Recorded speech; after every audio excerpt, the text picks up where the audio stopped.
A man with no arms. A woman who hates the touch of men. A match made in heaven. I I saw that. I saw a trailer for The Unknown. Hmm. Tod Browning, 1927. Yeah. Um, I saw a trailer on YouTube, and it was like a modernized. It was a modern trailer I for got you. this old film. Yeah. So that was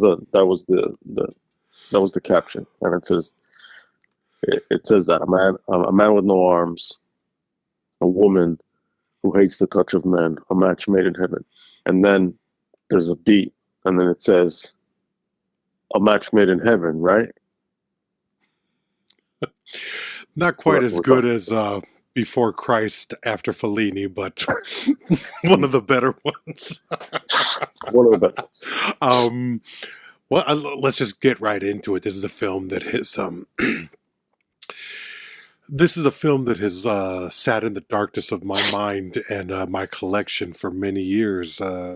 Actually, Criterion just put out a three-film set of Tod Browning's the Mystique, I think, the Mystic, the Unknown, and the film that got him basically 1930s canceled, Freaks, which Yeah, unbelievable. you did an episode.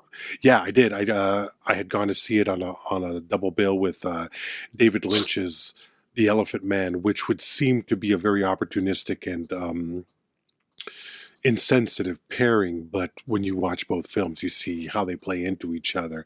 That being said, The Unknown is a film that I've been aware of for the better part of 3 decades. I remember seeing stills of it in those big coffee table movie books that I would see at the library of the golden age of Hollywood, the beginning of Hollywood, that kind of stuff. The world of Hollywood that was depicted to some success and some problems in Damien Chazelle's Babylon from last year. But I had never seen the film. I knew what it was about. I knew the twists and the turns of it, and I knew who Lon Chaney was. But interesting enough, it's I had never seen a Lon Chaney film. I've never seen Phantom of the Opera. I've never seen Hunchback of Notre Dame. I've never seen, honestly, some of the Lost films. Of course, London After Midnight. But Lon Chaney is one of those names that if you know movies, Yeah, it's the fabric of cinema. And I was excited to see this. And as I sat down, there was a bit of fear, a little bit of trepidation, because you can build something up to be too much in your head, and you can be utterly disappointed by the quaintness of it, or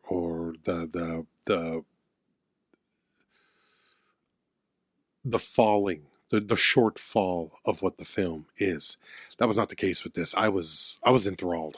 I really dug what Tod Browning put on screen, and I was really kind of amazed by it. I'm interested in knowing what your history. Did you, first of all, had you ever heard of this film?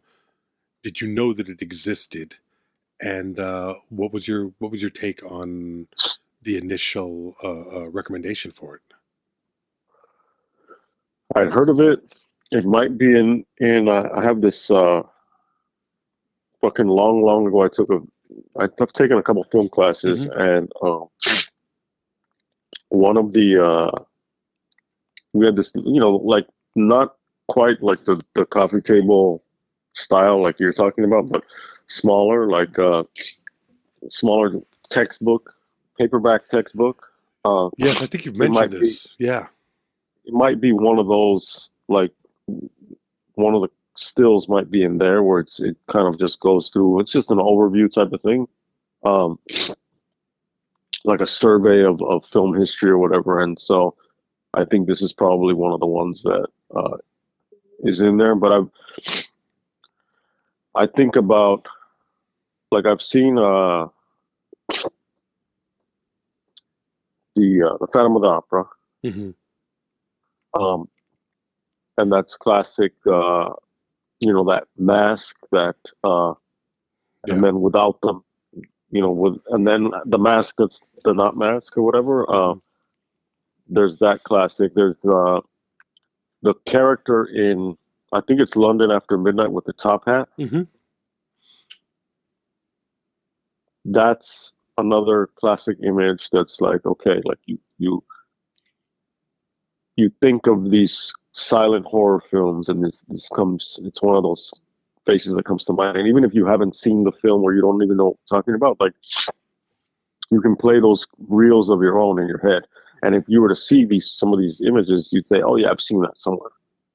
Film people will have seen it.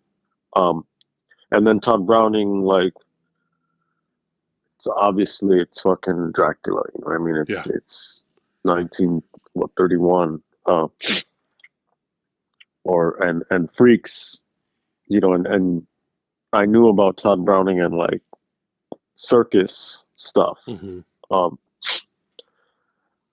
So then we've taken like a little bit of a darker turn, and then we're like, okay, what are we gonna do? What are we gonna talk about? All right, last week we talked about, and sometimes these things don't come out in order, the order that we record them, but we just came off of, in my mind, fucking Halloween, right? Mm-hmm. And we did some body horror, we did some rape revenge, we did some American Psycho, and then we have an idea of what we're going to do next. And you suggested this, and I was like, "Oh, this will be an interesting, dark but a silent film, Yeah. something different." And so this film is almost 100 years old. It's crazy, huh? Yeah, It's just almost insane. 100 fucking years old, and which, I mean, in today's use of time, it's kind of like, well, that doesn't exist, and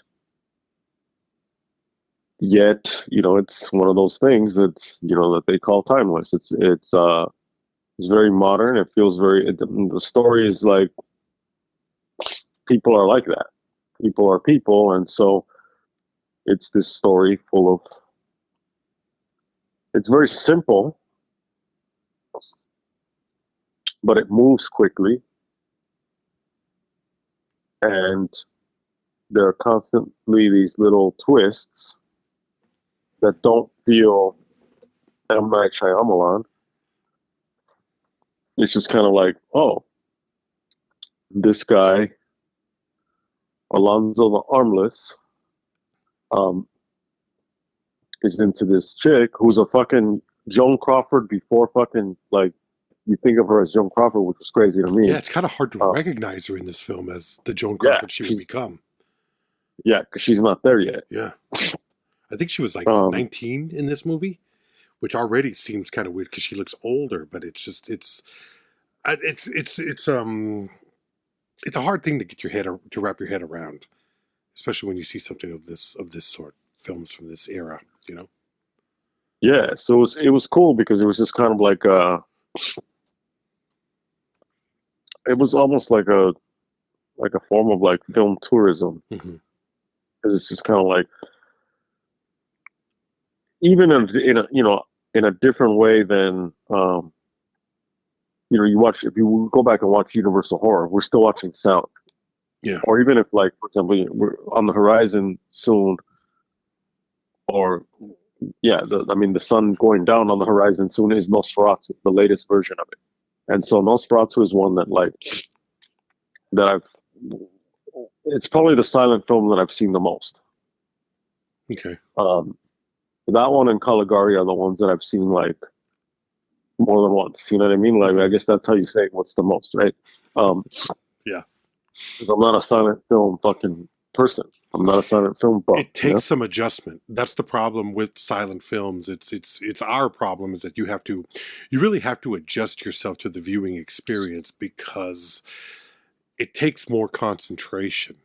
I think you have to Like, I turned my phone off. I turned my phone completely off. I had the dog with me, and even that was, I was a little bit worried if he was going to want to get up and go outside or anything. But at only 66 minutes, it's a real short commitment, and it's kind of crazy that they pack as much into that Yeah. 66 minutes. I mean, there's a full story here. It feels like a traditional, what we know as a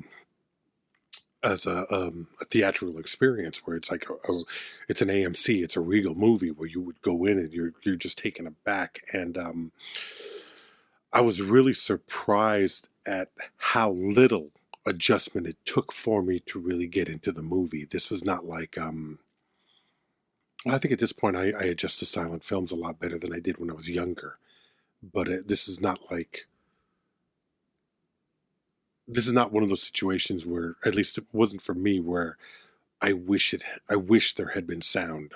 I was really relishing in the primitiveness, and I'm not saying primitive in a negative way, but the primitiveness of the filmmaking. The simplicity. The simplicity, yeah. I can't remember which cinematographer said it, but it was on a documentary called Visions of Light. And I've spoken about this in the past. He talks about how the art of cinematography would have advanced so much further if sound hadn't come into the picture for another 5 or 10 years. And I think with a movie like this, you see the possibilities of it, because you see early examples of noir. Like, when Alonzo was walking through the college hospital, and there was that moment where you're looking at it and you're like, fucking A, Browning is really using shadows beautifully in this. And then it made me think back to Dracula, and I want to see the Mystic now. I really want to deep dive into as much of him as I can find. This was an eye opener. So I digress. He's got that cloak. Please. Yeah, he's got that cloak and that hat, and this is like it's very carnival circus. So it's there's supposed to be these Romani, these gypsy characters. So they have like these bandanas and shit like that. But and so it also has like, but it looks like it has that old timey Rudolph Valentino, like the men look like that. The hairstyles are like that. If they have a mustache, they're like curled up, and so there is something cool about seeing a film that feels that different, in the same way that, like, if you're not used to watching foreign films, or only from certain areas, because everyone does that. Like, you go to what's familiar. Yeah, definitely. And when you're not going with what's familiar, you're going with what's not familiar in a familiar way. So like,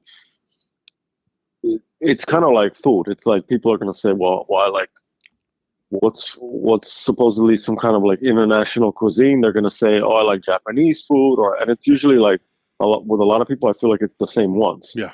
Also because they're fucking good, or maybe what they have access to.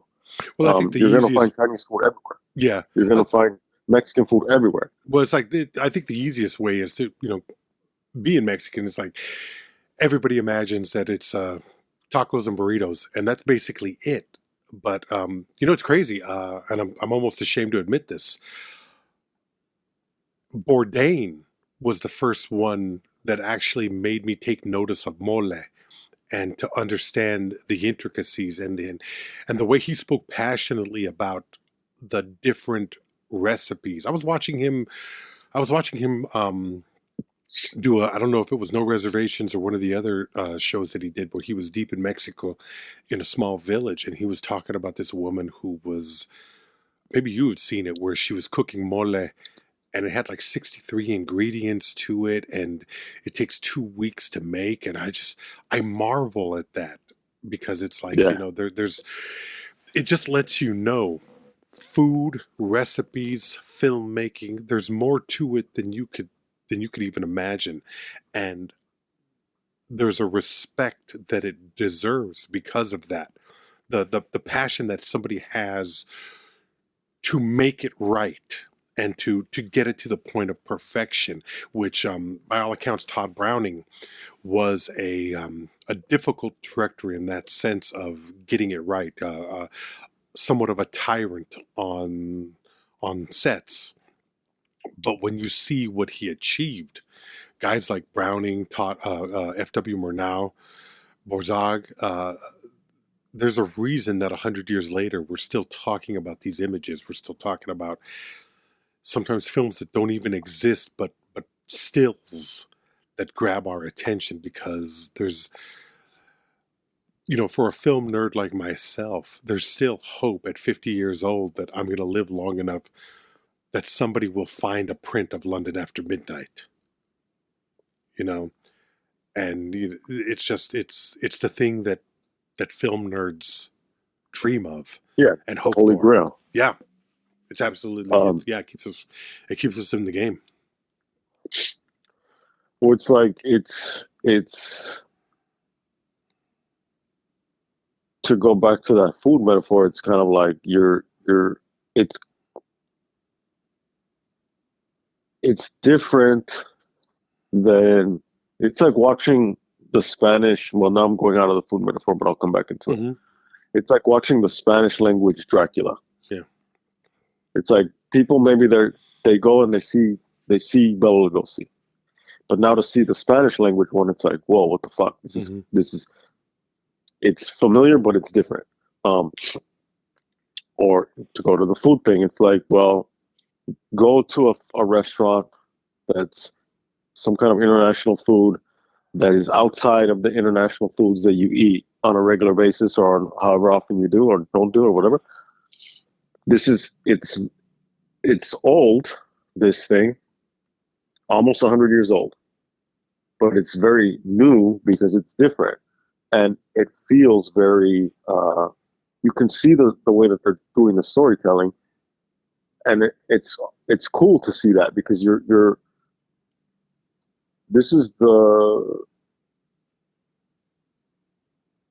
it's closer to the beginning of filmmaking, and they're still coming to grips with, like, how do you tell a story? How do you do twists in this visual medium?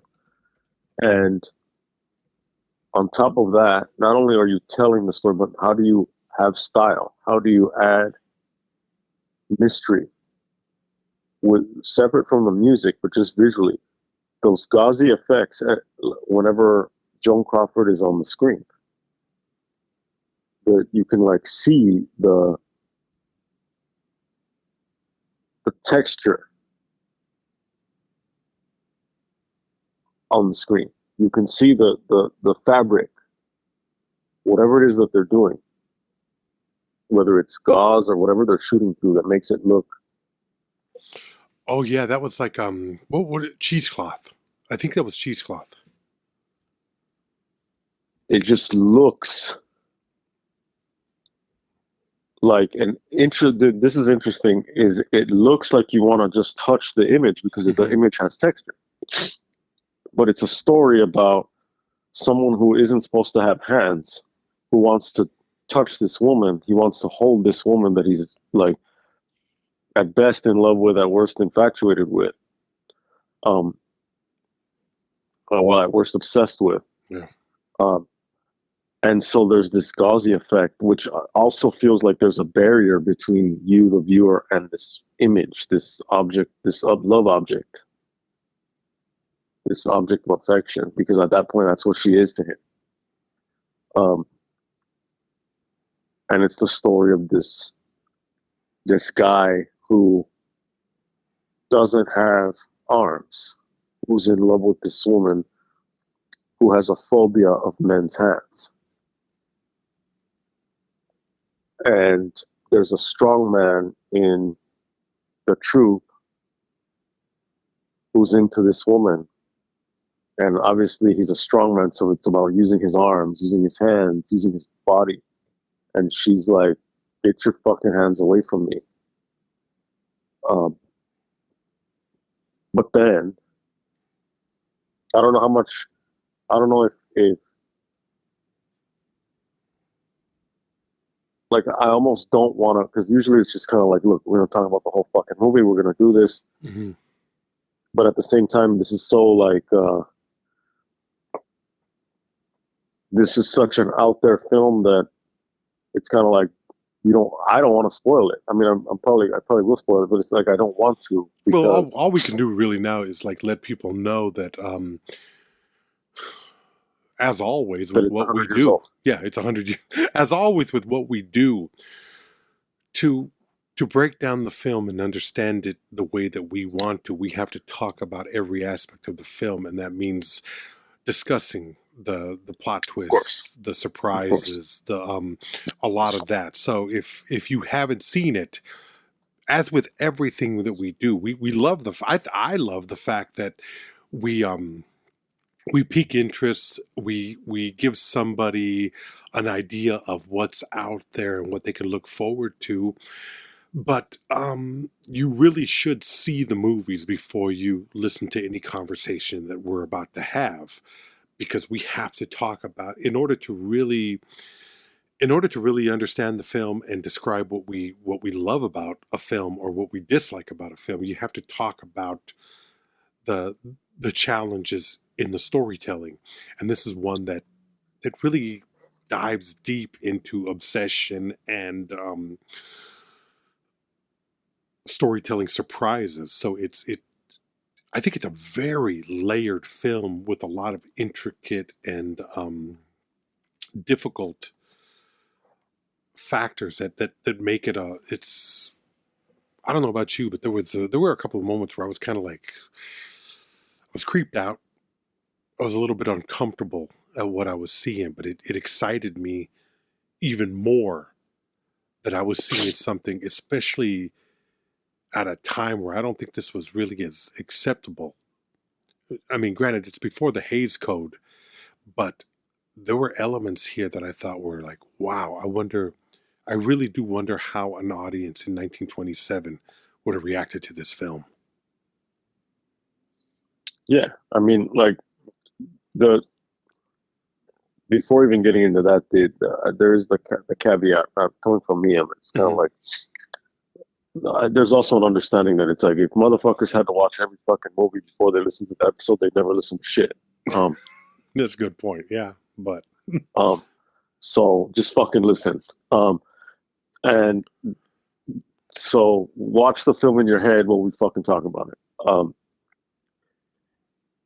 So this guy with no arms is in love with a woman who doesn't. Before we get into the Hays Code and everything he said, it's he's in love with her, but then turns out, well, he does have arms. But what do you mean he has arms? Well, he has arms, but he pretends to not have arms because he's actually a fucking criminal. Mm-hmm.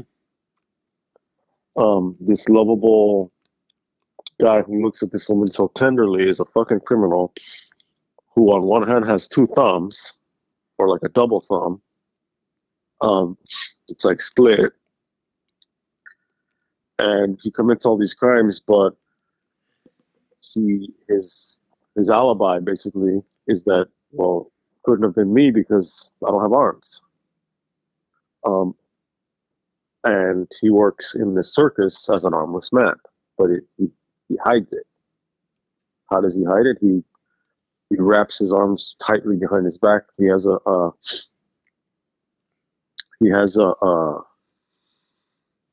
what do you call it? A corset? Sidekick. Oh, well, yeah, he has a corset, but he has a sidekick named Cojo,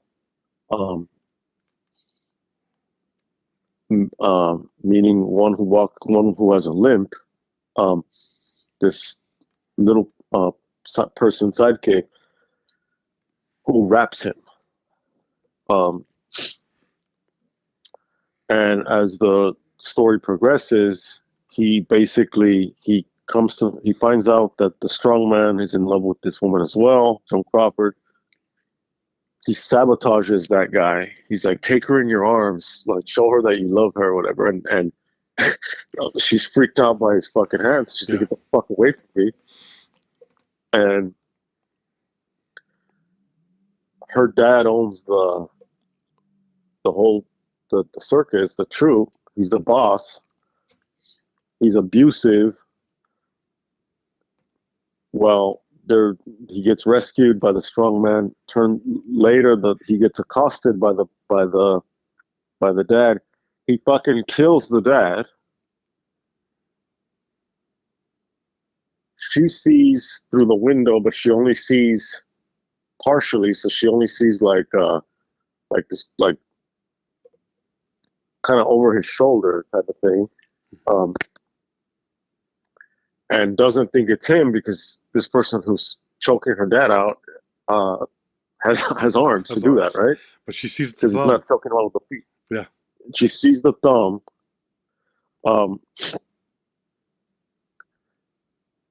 So it progresses. Now it's like, what's going to happen? They stay behind, blah, blah, blah.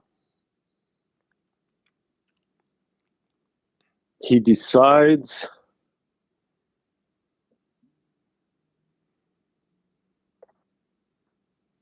that in order to take it to its logical conclusion without her ever noticing that he has fucking arms, is that he actually has to fucking get rid of his arms. So he goes to a surgeon, blackmails a surgeon into removing his arms.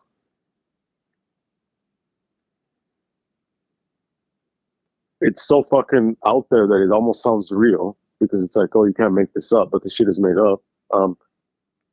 He gets his arms fucking surgically amputated, so that now he's like really Alonzo the Armless, so that when they get together, she doesn't hug him and feel that he has arms and then that he's lied to her or whatever. So while he's recovering from his surgery, she's fucking fallen for that strong man and has gotten over her fear of men's hands. So now they're waiting. They're going to get married, but they're waiting for him to find him, for him to like appear. So he shows up and he's like, I've returned. And she's like, oh, I'm so glad you're back. Like, finally we can get married. And he's like, oh shit. And she's like, yeah, me and that guy. And so they have this, they're like hugging each other in front of him, and like she's caressing the guy's face, and he has it like hugging her from behind, and Lon Chaney's face is going through all of these emotions and disgust and fucking anger and sadness, and they're like, what's wrong? And he passes out. Then it progresses to one of the acts in their show is the strongman is in the center stage, and on each side of him is a horse in profile facing outward, and the horses are supposed to run on these treadmills, and he's tied to each horse. Each arm is tied to a horse, and they're running in opposite directions but on a treadmill, and they're timed. And obviously, if you fuck up the timing of the treadmills, then his arms get torn off, or at least one of them. And above him is Joan Crawford's character, Nanon, with a whip, supposedly like spurring the horses to run.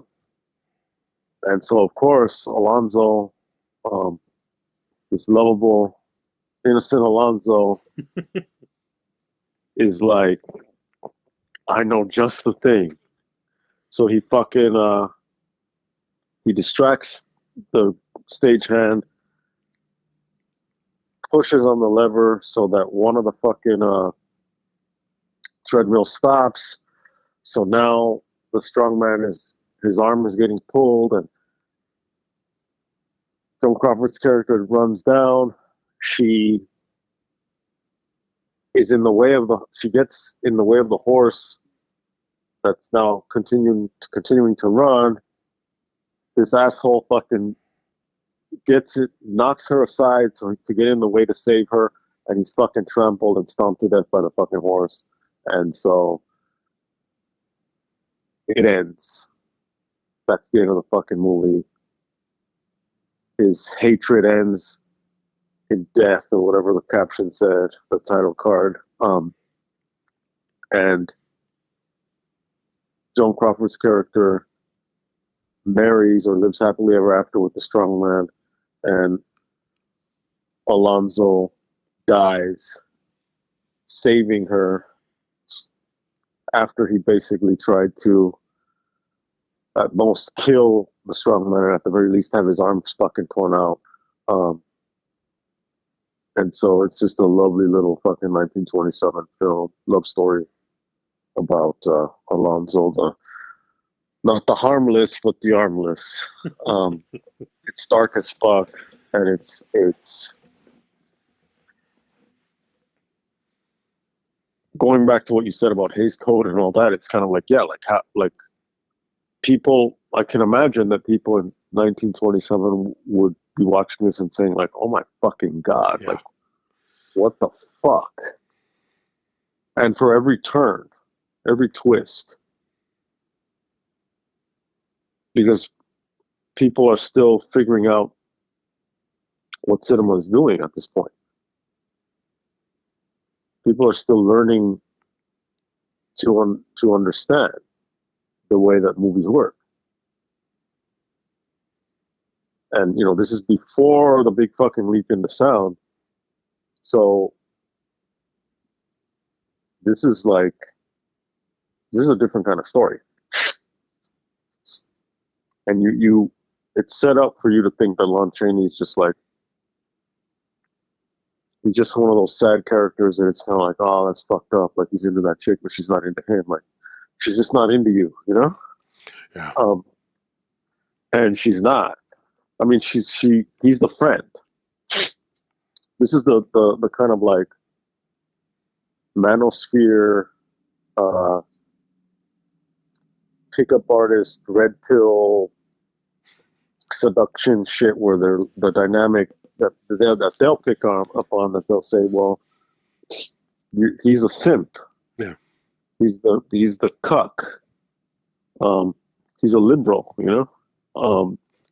He voted for Biden. This is the kind of shit where they're like Biden supporter. You see that in the comments. Uh-huh. So he's woke. This kind of shit where it's like, don't be from their perspective, don't be that guy who will literally fucking cut his arms off for a woman, ultimately for nothing. Don't cut your arms off to get the girl. Don't cut your balls off to get the girl. Is that perspective? And that's what those people would see from this film. They wouldn't see where it's like, there's more to it than that, motherfucker. Like, this motherfucker's a criminal. Yeah. He's a fucking criminal who kills her dad. Who says in the film, I'll do whatever it fucking takes to get her. I don't care. She will be mine and no one else's. To have her, or to own her, or whatever he says.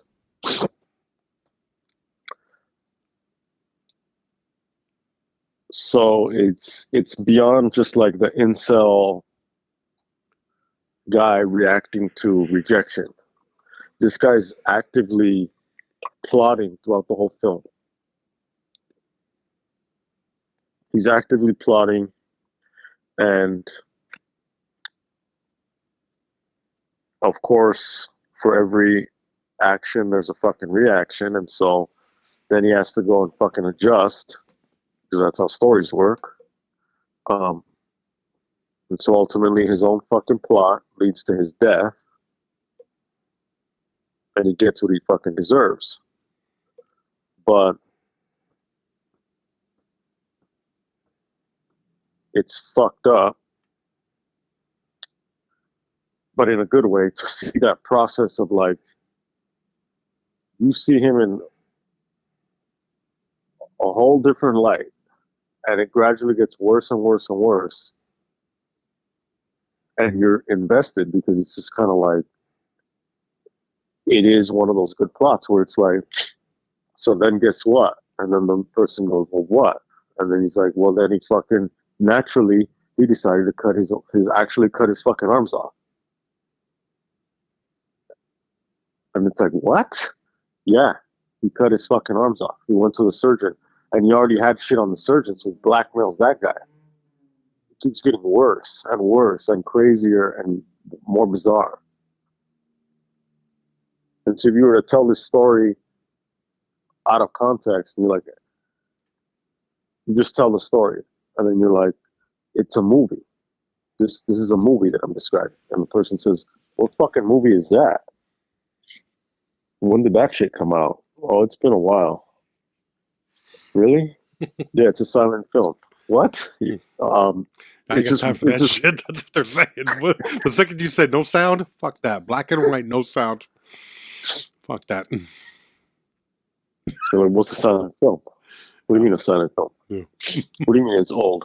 From like when? Like 2015? Embarrassing. It's fucked up. But it's cool fucked up.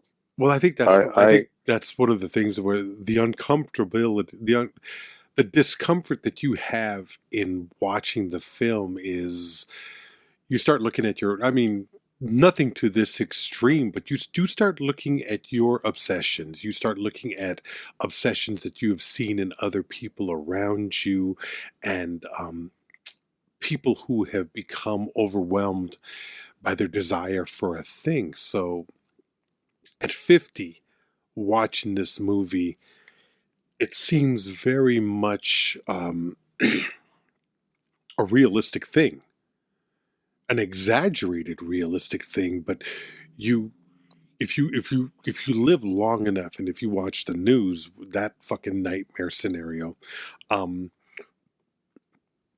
you hear about men who become obsessed with women. You hear about women who become obsessed with men, and the lengths to which that they'll go to either trick someone into being with them or to possess them in such a way as Alonzo is doing here. But what's striking about it is that in the back of your head, you're sitting there telling yourself, this is fucking 1927.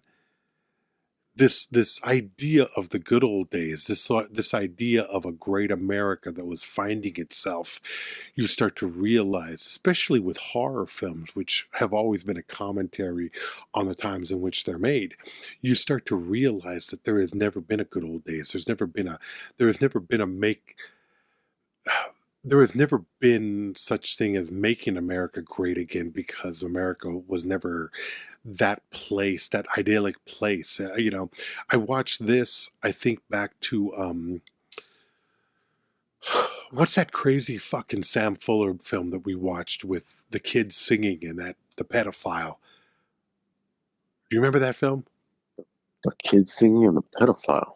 Remember with the hooker, she's getting beat up at the beginning, and he grabs her wig and she's bald, and she beats him. And then she goes to a small town, and she thinks she's going to reinvent her life there as a nurse. And then she finds out that the man she's in love with is a pedophile. And there's that strange scene. It's not Shock Corridor, it's the other one. That's the one. Is it Naked Kiss? Naked Kiss, yes. Where you realize, holy fuck, the world has always been fucked up. It's never been right. There's always been some level of depravity out there, and people have just been pretending like there was ever a good old days. And then you'll see old pictures of lynchings. And it's not just a body hanging from a tree. It's a body hanging from a tree with hundreds and hundreds of people surrounding it. That meant they made a fucking party out of it. That means that they brought out barbecue and they were serving drinks. And that's how fucked up this world is. And that's what I love about Tod Browning, is that he's not afraid to show that world and to show the underbelly. I mean, David Lynch has nothing on this, because it's like, yeah, you can start off Blue Velvet with this beautiful little picket fence neighborhood and a fire truck going by with a fireman waving at everybody and the dog sitting on the engine. But that fucking ear is in the ground. And, Yeah. Frank is getting ready to sniff that gas so that he can sing, so he could sit there and watch Dean Stockwell sing in dreams. And it's just, Yeah. it's out there.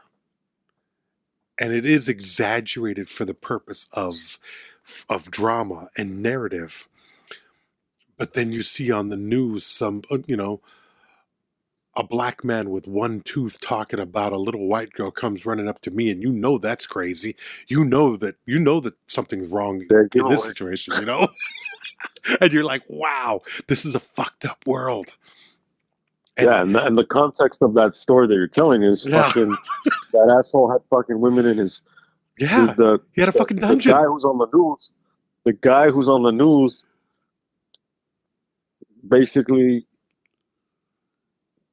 encountered a woman who escaped, a young woman who escaped somebody's fucking torture chamber, and that's what he's talking about. He's saying, in America, he's saying, something was wrong when a little pretty white girl will run into a black man's arms. He's like, that's a dead giveaway. Something's wrong. And what was wrong was that she had escaped this motherfucker. I think his name was Ariel Castro. Yeah. And he ended up hanging himself. Good. Yeah. He had this fucking torture chamber where he had at least 2 women in there. Mm-hmm. And yeah. But that's what I love about it. Yeah. So I'm sorry. Shit between David Lynch is the shit below the surface and it's that oniric, dreamlike shit. It's the shit of half awake, half asleep. Tod Browning is like just straight up just awake. Yeah. That's a good point, yeah. It's just kind of like in the broad fucking daylight, like, whoa. It's just Lon Chaney plotting, but instead of like Mr. Burns, like with his tapping his fingers together, he's doing it with his feet, Yeah. He does do that at one point with his feet. Excellent. Yeah. And you're like, there's so much in this movie that just really kind of knocks me out. This is, I'll say it right now. This is one of the great films of early cinema, which makes it one of the great films of cinema. And I just, I'm glad that it took me this long, because I still need gifts, too many times I see a movie late in life and I'm like, well, that didn't live up to the hype. But then something like this lives up to the hype. Carnival of Souls lives up to the hype. And Rocky Horror Picture Show, finally, when we saw that, although that's different because it's a whole experience, but you know what I'm talking about, where it's like you can still be excited by movies in the cinema, and you also realize that the level of creativity still exists, and the past is informing the present and informing the future as well. I just got finished. I'm about 3 episodes out of the end of the Twin Peaks reboot. Oh, shit. And I can't tell you what the fuck this thing is about, but I'm captivated. I can't look away because it's just so... There are moments that are so frustrating watching this series, but at the same time, I have to see it through to the end, not because of some kind of obligation, some kind of personal obligation that I have to starting something and finishing it, but because I really want to see what else David Lynch is going to do, because he directed every episode of the reboot. And this film, like I said at the beginning of this podcast, this is a Criterion release with 3 films: Freaks, which I've seen, The Unknown, which now I've seen, and The Mystic, which I'm excited to see. I'll probably watch that tonight. The Mystic is it's kind of like Nightmare Alley, where somebody's predicting somebody's reading somebody's past and future, and they're trying to con people. Um, Browning lived in that world. Browning escaped to the circus. When you could do this, when you could escape, run away from home, and go work for the circus or the carnival, that's what Browning did in his early life. And it informed his filmmaking. It basically created Freaks. And this film, he also did a film called The Unholy Three that I'm looking forward to seeing at some point. That's another Lon Chaney. They did, I think they did like 10 films together, and I think maybe 6 of them, 6 or 7 of them are still exist. But the point of it is that I have something to look forward to now, and I'm gonna partition themselves out to me at a slow, steady pace, because I don't want to use it all up. You know what I mean? Yeah, yeah. You're rationing Yeah, these little gifts. It's like you have a bottle of something that's gonna last, and you're gonna enjoy it. yeah. It's I haven't been this excited about a filmmaker in a long time, and I don't know. I mean, I feel very fortunate, and I can't wait to see what else is going to happen with this. Incredible. Well, it's one of those things where it's like the more fucked up. Not always, but a lot of times I'm experiencing this or it's kind of like a realization where it's like when the material is real fucked up, that's when it's the most fun. Yeah, a lot of because times, it's beyond just controversy. It's fucked up, but there's stuff there to chew on. There's stuff there to wrestle with. There's stuff there to face, to look at that shit on the screen. In that sense, it's in the mirror, and you're looking at that fucked up shit, and sometimes it's like, why do I like this? And it's not from this like Catholic sense of I feel bad because I like this. It's just kind of like, well, why do I like this? Just more of a more introspective. Mm-hmm. Why do I like fucked up shit?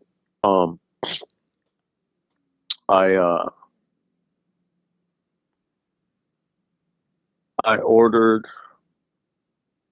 something for some friends. They're a couple, and one of the guy is one of my oldest friends, and they're always very generous to me and Leslie.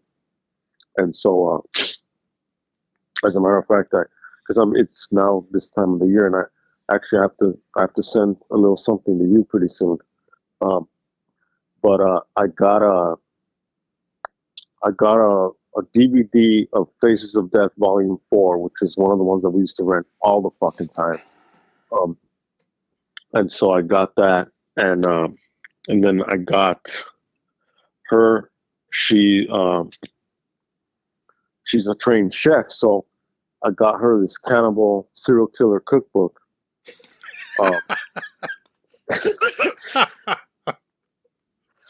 And brains au gratin is that's nice. Yeah, and I was at work, and I was texting Leslie like, hey, like I went ahead and took it upon myself to order these things. Let me know if you have any other ideas. We can get them something else that's not so fucked up, and she just laughed. But it's kind of like, yeah, these are fucked up things, but it's also fun to have people that you can do that with, and it's a sense of humor, but there's also something fucking like, it's like, damn, this shit is real. You know what I mean? Like, to be able to go to the dark places with friends, and carry the torch into them, and bring some of that stuff back. Those are your friends. The ones that will go to the dark places, and you can have fun in those dark places. My friend Scott told me something that was very moving to me at the wedding. I just got married 2 months ago. Mm-hmm. So at the dinner, the way that the center table, there was our sweetheart table or whatever, and then there was a table in the center that was basically you guys, my friends, the way it was laid out. Yeah.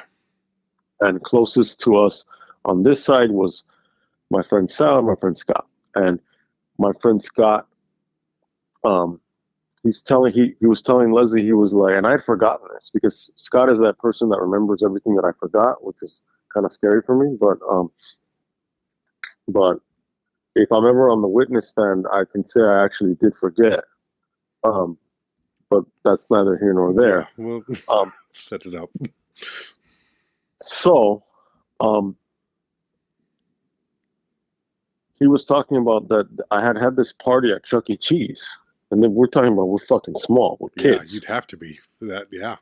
Because I can't imagine you doing that. I can imagine you at 8-year-old being like, fuck this.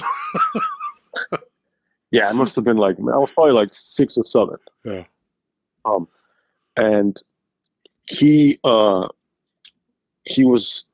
said that like under one of the stages or under whatever, there was this like area that you could crawl into, and it was all dark. And I was like, oh shit, like I'd completely forgotten about that. And he said that like, I guess it was like the first time that we had just kind of recently met in first grade. And so we were like, kids, all these kids would go in there and do all this bullshit and play all these games. And that was like this area where you would go under, and I think there were like little like lights, or like it kind of, in my memory, it reminds me of like Space Mountain, like that roller coaster at Disneyland, where it's like some parts are dark, but there are like stars type of thing, like starlight or whatever. Yeah, it was something like that. And he says that like, yeah, like we're like in the dark, fucking like crawling around or whatever, and he's like, he says he has that image of me like imprinted in his mind, and that when he thinks about me, he still sees me as that person who's under that thing in the dark, like exploring, and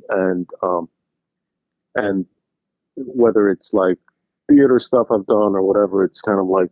And I was like very moved by that, because I was like, oh shit, like this is kind of insight that I'm getting from someone close to me, but outside of me, obviously. And the insight is something that I'm on the one hand flattered by, but at the same time I agree with it. And I think it's a realistic interpretation of it.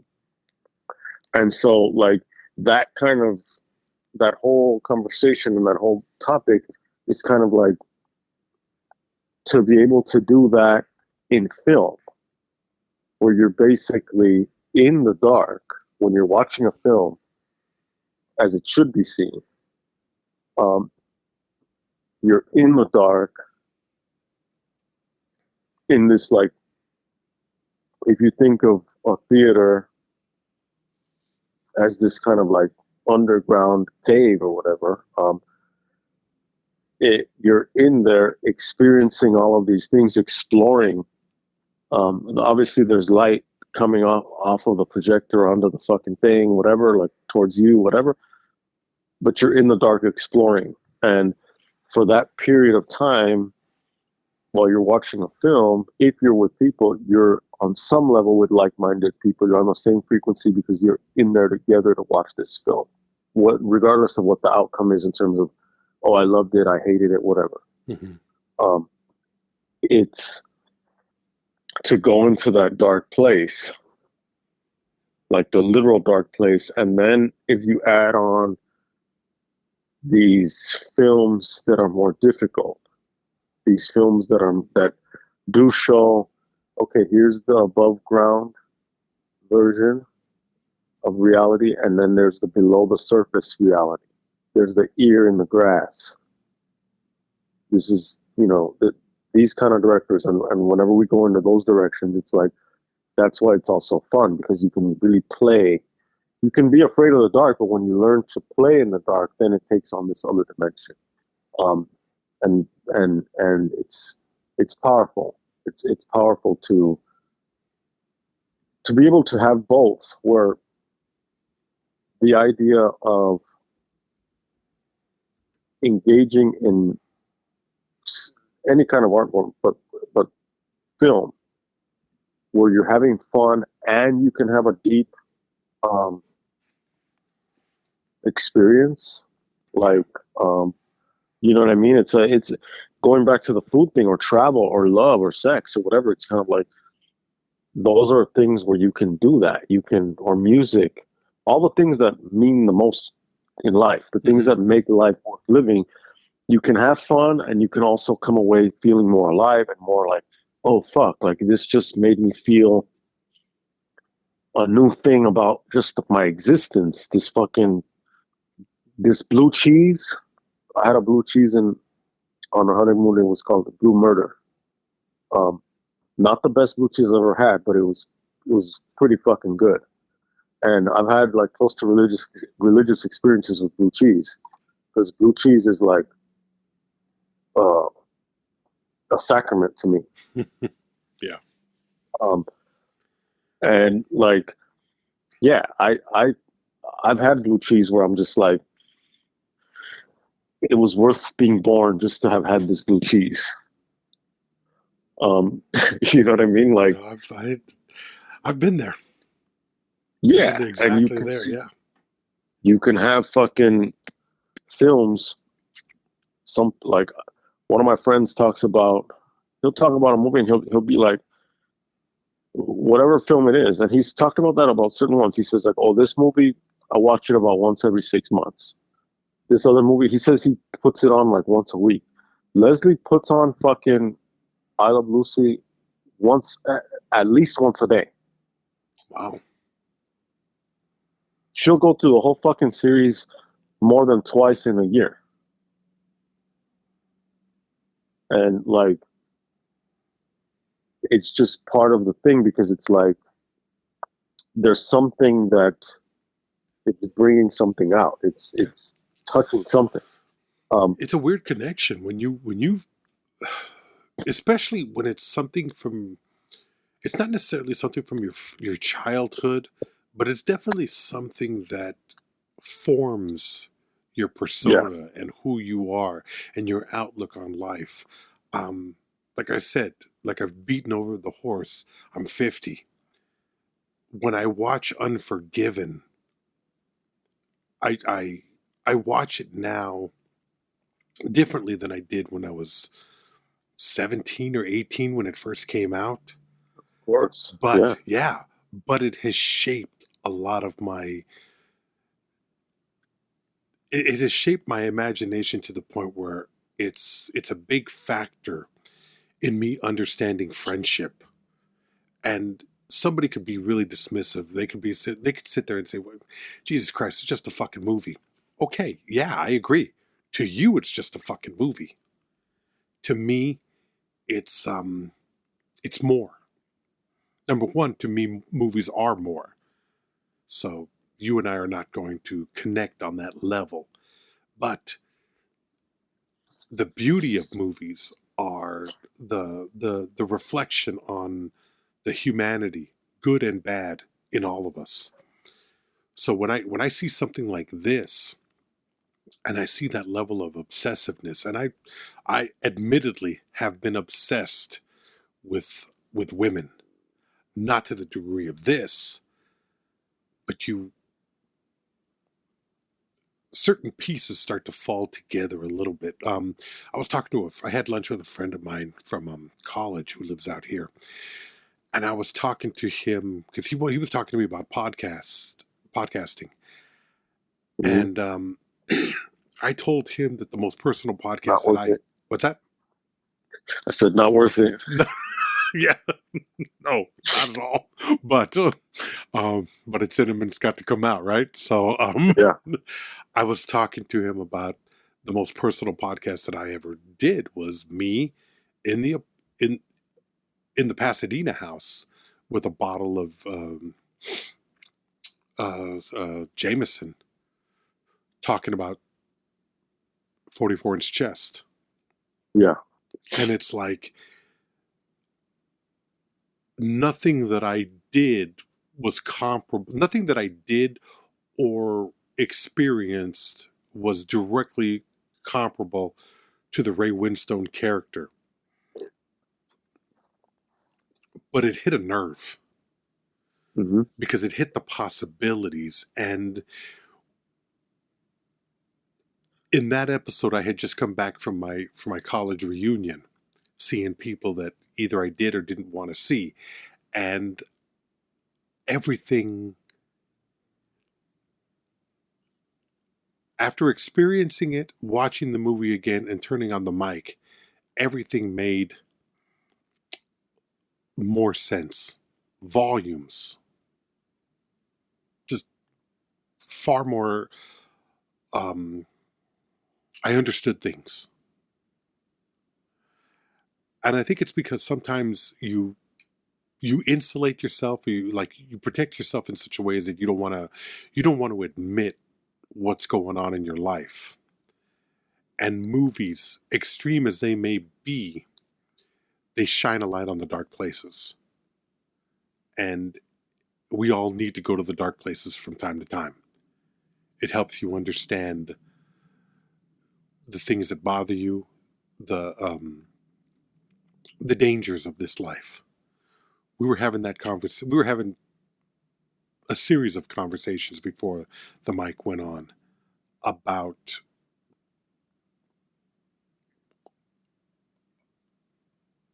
the type of people who will allow certain things to happen in their lives.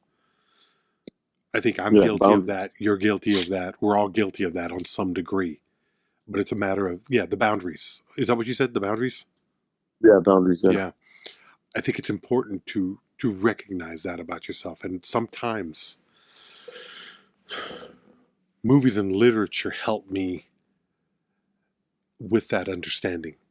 I think more than anything else. So I kind of embrace it. I loved this. I loved watching this. I was really excited about the conversation because I just saw that everything that was on screen was so extreme, but also Lon Chaney. Lon Chaney. That's a hell of a performance. I mean, Yeah. he's doing everything with his body and the emotion that he's pouring out of that face, but also trying to hide. Now, this is something I wanted to talk to you about because you trained. You were a trained theatrical actor, much more than I. I was a comic, and I fell into acting because I was always an admirer of it, but I never had the training, which is a testament to the shittiness of my acting. But what did you think about what Chaney did? It was interesting because I was actually thinking about the technique was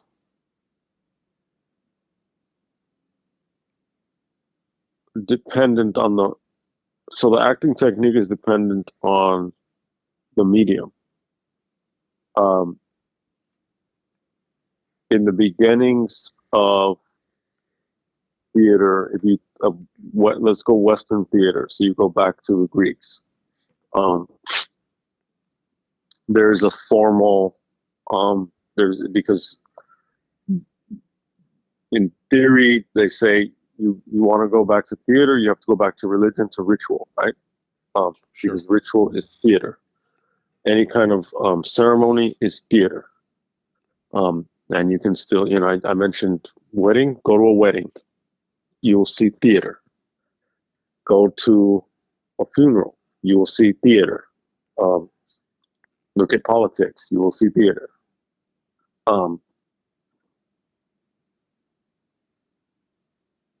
Modern, so not modern, but like the theater that we know today in terms of the West is like Thesbis, an actor, steps out of the Greek chorus and says a line on his own.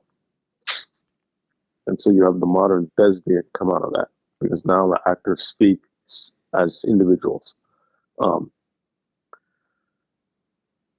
Fast forward, you have a presentational style of theater, which is to say that you have to show, you really want to deliver to the back of the house, the back of the audience, that you're sad. So you'll create postures that convey that you're sad, right? That are universal, that people understand what that means. Whether you're in fucking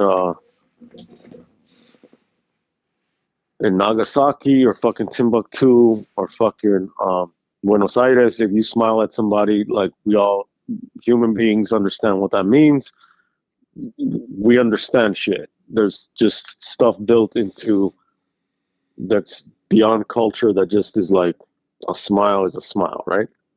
So you can tell if someone's all fucked up if they're all sad. Yeah. You get into like method acting, which is the beginnings is like, well, you don't want to just have a presentational style of acting. You want to have a representational style of acting. So now you get into other elements where it's kind of like, well, are you showing that you're sad, or are you showing how basically like a sad person, maybe they're not trying to show that they're sad. The character is trying to hide that they're sad, but it's still visible that you're sad. Move into film. Before sound, there's more of a presentational style because you have to convey a lot of shit that you can't say with your tonality when you speak. You have to show it. And so it looks very old-timey. It looks very, there's a lot of gesture. There's a lot of facial shit that's happening, which is even different than, it still has to be more subtle than on stage, because on screen, the screen's fucking huge. You can see the one eyebrow going up. That means so much. You can't see that if you're watching a live play. So, okay. Lon Chaney, the acting looks, it looks dated because we got to see method acting and the modernization of acting on screen. So not to us now, it's like everything about it looks fucking dated, and now how remarkable that how it still feels fresh, or how it still feels whatever we're saying about this film. Granted, all of that. What's interesting about watching this of Lon Chaney is to see he's not just doing I'm sad now. He's doing I'm sad, or he's doing my feelings are hurt. I feel hurt. I'm sad. I'm going to hide that from you. I fucking hate you. I'm going to pretend I don't hate you. I'm going to fucking kill you. Just wait, motherfucker. How could I be so stupid? I still fucking love you, though. He's doing all of that shit at the same time. Yeah. And yeah, it's super layered. But it just looks like, on the surface, you're just seeing and he has a great face. Mm-hmm. And at some points, his eyes are just fucking like, you just see the emotion. His eyes are welling up with tears. And it would be curious to see the film without the titles. Interesting. Without the information being given. And like, what do you get from just watching it? could you get that? Like, how much of that could you get? Um, and yeah, his acting was just, it was, that's what I mean, that's what I was looking at. Later on, you know, like Joan Crawford would become Joan Crawford with the eyes and all that, right? Um, but this one was him, and it's just his face. You know, she talks about she became a better actor working with him because she saw the investment that he put into the performance, and it was something that she carried throughout her career. This is like one of her earliest things. This is probably her first starring role, and she would go on to work into the mid 70s. And so you're talking about like a almost 50 more years that she was on screen. And if you watch Mildred Pierce, or if you watch The Women, or if you watch her in some of the other things that she does, she was remarkable. Whatever happened to Baby Jane, she's great in all of Oh these yeah, films. She's just phenomenal, her. And I think, powerhouse. oh yeah, I watch her in this, and I see Lon Chaney, and I see where it manifests itself in her later performances. I don't think she was just praising him to have something to say, to praise, to you know, they're interviewing, and oh, she wants to sound like she appreciates. No, I think what she says about working with him is genuine. And maybe it's because I can see how much work he's putting into the film as well. It's just, I think it's a great performance. I think it's an incredible performance, and I wish I could. It's surprising to me that it's taken me this long to get to a Lon Chaney. You know, I'm kind of embarrassed, to tell you the truth. Sometimes it just happens like that. You know what I mean? Yeah, And you just kind of you have to grow into it. I think you're right. I think It's you're right. it's it's fun. It's just a different experience, and I think, I mean, I've seen I haven't seen a lot of silent films, as I said earlier. Hmm. There have been ones that I've seen that I admire them. I appreciate them for what they are, but I don't necessarily have like a great time, Yeah.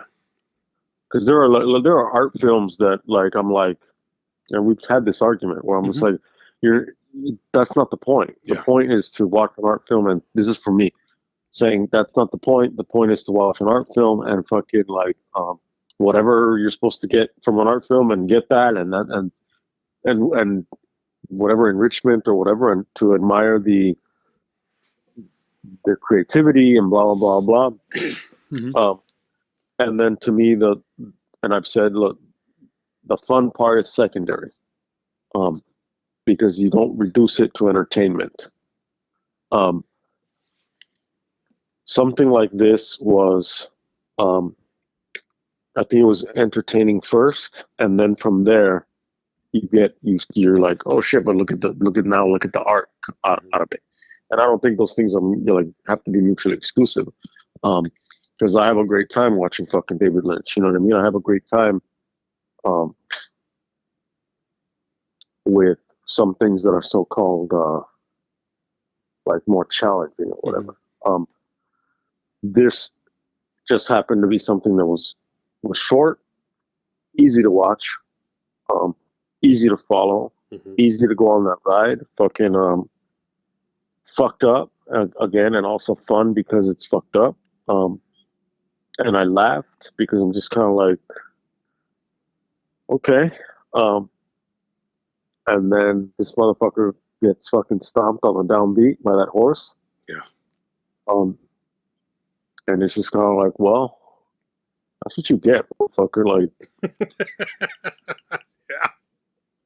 that's what you fucking get. Um, and and then there's a point where it's like, yeah, I felt bad for you, asshole. Um,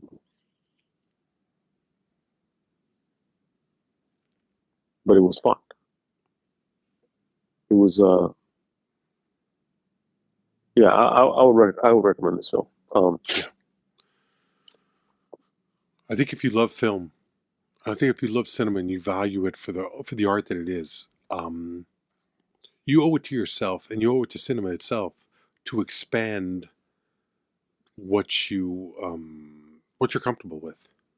That being Yeah, said, of course. I'm interested in diving into some of those films that I might have been dismissive of earlier. I don't think I'm gonna change my opinion on the enjoyment aspect, but I think I'm at a point now where I can take in something and enjoy it in a different way, I guess is the best way to say it, or to see the value in it and walk away from it feeling like that was worth the investment. Because at this point, Yeah, for me, it's always about the investment that yeah, that I put into it's time. something. You know? Yeah, I mean, this is one of those. It's like, look, if you have guys, if you have a woman in your life who you have feelings for, but she only sees you as a friend, take her to watch this movie.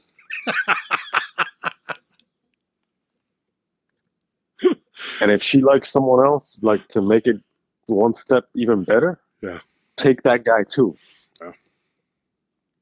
And see what happens. Let that bird fly. Just go. Just don't. You got to know. Who would have Enjoy. thought that we would have taken dating advice from Lon Chaney and Hey, Tod Browning? hey, man. I mean, like, share one bucket, popcorn. That's it. See if you can find it at a silent revival house. Maybe Quentin Tarantino owns it. Yeah. Who the fuck knows? buymeacoffee.com/watchRickRamos. buymeacoffee.com/watchRickRamos.